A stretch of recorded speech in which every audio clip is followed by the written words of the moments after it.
chronique de l'environnement. La biosécurité et la biosureté deviennent de plus en plus des questions sanitaires et environnementales urgentes à traiter dans le monde et particulièrement au Mali.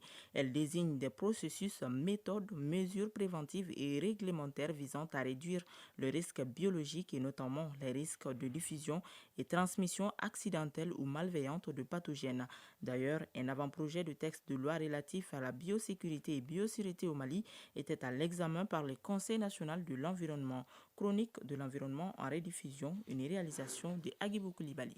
Cet avant-projet de texte de loi relatif à la biosécurité et biosureté au Mali, dès sa conception et son élaboration, a bénéficié de l'appui et support constant de l'ensemble des autres départements ministériels et partenaires concernés par les questions de biosécurité et biosureté. Modibo Kone, ministre de l'Environnement, de l'Assainissement et du Développement durable. C'est une loi très utile pour notre pays. C'est pour nous permettre de ne plus accepter les produits venant d'autres pays et qui sont néfastes pour notre environnement, pour nos populations. Et je vais parler aussi des OGM qui sont décriés à un certain niveau, mais dont vraiment l'utilité au-delà s'impose à nos pays souvent. Donc si nous avons une loi dédiée dans ces différentes activités, nous pensons que nous pouvons faire en sorte que toute activité qui tombe sur nous, nous pourrons peut-être l'apprécier et voir s'il faut rejeter ou bien s'il faut l'accepter par rapport à la loi en vigueur.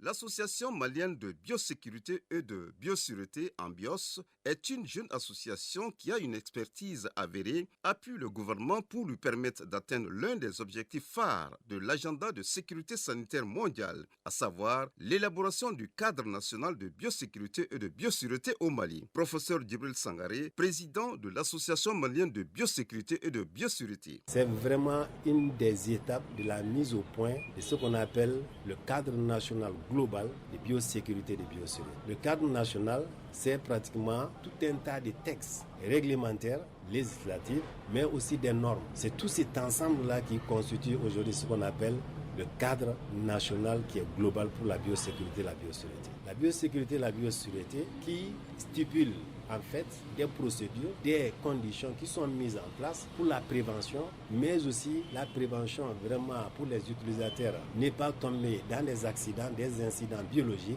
au cours de leur activité quotidienne de manipulation des agents biologiques et des toxines, mais comme on le dit en termes de biosureté, qui par exemple un scientifique, un laborantin ou en tout cas les manipulateurs ne puissent utiliser ces agents biologiques ou toxines à des intentions malveillantes. C'est ce qu'on appelle l'utilisation abusive des pathogènes et des toxines, par exemple comme on appelle le bioterrorisme. Tout le monde sait ce que c'est que le bioterrorisme, c'est d'utiliser par exemple des agents biologiques pour des fins terroristes. Et on en a vu à travers le monde et on craint et il vaut mieux, comme on le dit, prévenir que cela arrive par exemple aussi chez nous. L'accompagnement de Vertic a contribué à renforcer les aspects techniques relatifs aux questions juridiques et réglementaires des différents textes du cadre. Sonia Drobiz, représentante du partenaire technique de l'avant-projet de texte de loi relatif à la biosécurité et biosureté au Mali. Ce projet de loi permettra de mettre en place un cadre juridique pour les activités menées avec des agents biologiques et des toxines.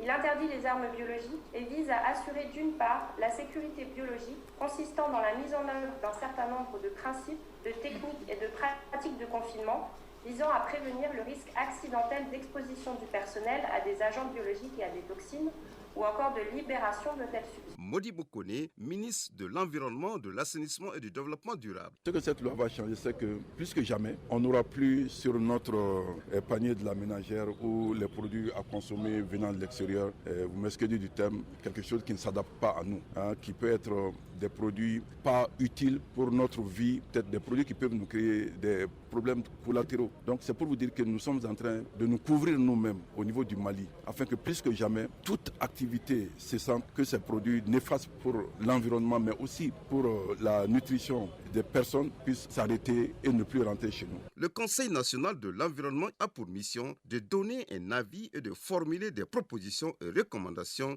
sur les questions se rapportant à l'environnement.